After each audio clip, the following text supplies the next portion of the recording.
Well, folks, after Chan went to London, the obvious next stop was Paris. In this film, we meet Chan's number one son for the first time in the series.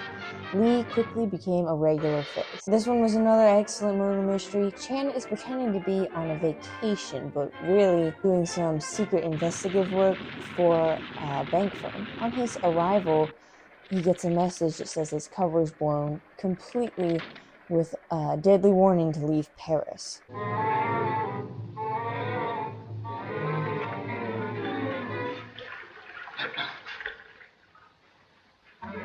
Come out, please. Who are you?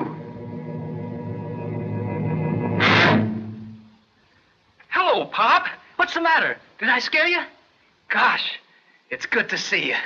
Lee, of course, thought his pop really was on vacation and decided to surprise him by showing up with plans to see the sights together.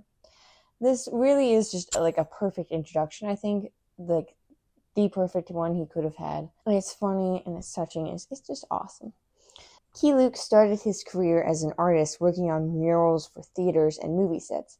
He did some of the original artwork for the press work of the 1933 King Kong.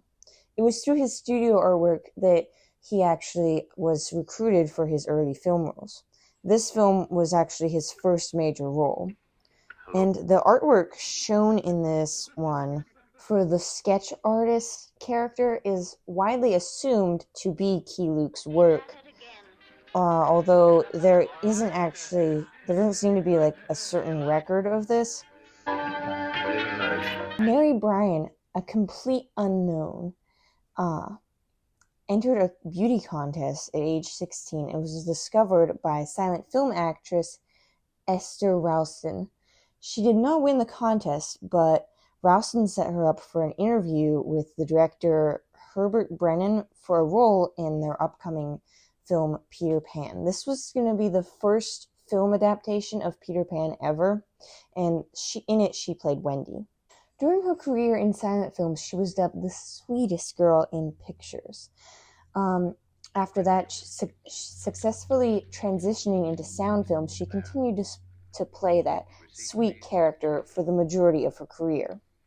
During World War II, she left the film industry to entertain the troops from the South Pacific to Europe, North Africa.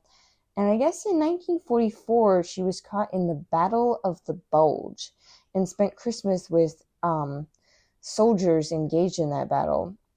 I haven't read a lot into the battle, but from what I heard, it was described as the bloodiest battle for the U.S. forces during the entire whole war.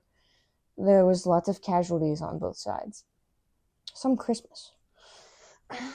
After the war, she appeared in only a handful of films, but during the 50s, she was able to keep a steady career in television.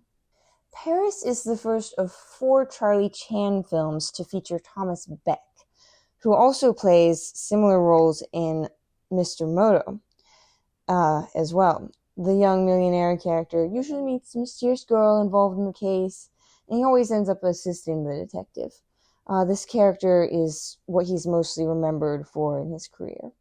Oh, another thing, I love the back and forth between Chan and Brainerd in this particular film. The whole thing about the donuts. I mean, a good, clever detective needs a sharp cop to work with and against. It's a perfect case. Only one small detail missing. Yes, what's that? Murder. Perfect case like perfect donut has hole. Oh, I see. Same old pessimist, aren't you? Optimist only sees donut. Pessimist sees hole. The thing about the cop in like detective movies, I know, is because the detective is always right, the cop usually has to be wrong.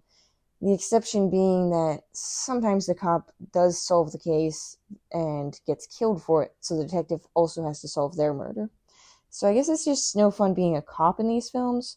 Another thing I can't forget, Charlie Chan's assistant in this, the dancer Nardi. I remember always thinking that this dance scene was very interesting.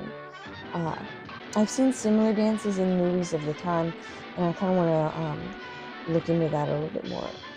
It's just so cool. So if you have any thoughts on Charlie Chan in Paris, let me know. I'd love to hear about them in the comments.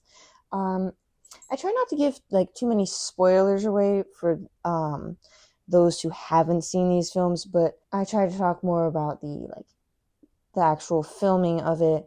Alright, thanks for watching. Next video coming up is going to be Charlie Chan in Egypt.